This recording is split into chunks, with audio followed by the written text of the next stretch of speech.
Yes, good evening, my friends. How are you? I'm going to tell you some motivative life tip. What I have realized is some of the people they do give up because they have struggled a lot from the past. But when you still have life, don't give up, my friend. Eh? Just quote it in your minds.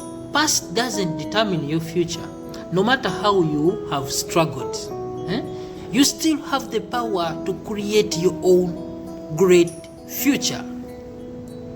The solution for your expectation is to stay focused, because one day you will ease yourself in a meantime. Buli muntu Mukama Katonda alina ekkubo lye yamutegekera okukwata. Bw'olaba ng'oli afunye mu bwangu n'obugumiikiriza nabwo kintu kikulu.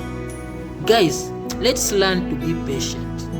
Toggwamu ssuubi nti gw'osembi.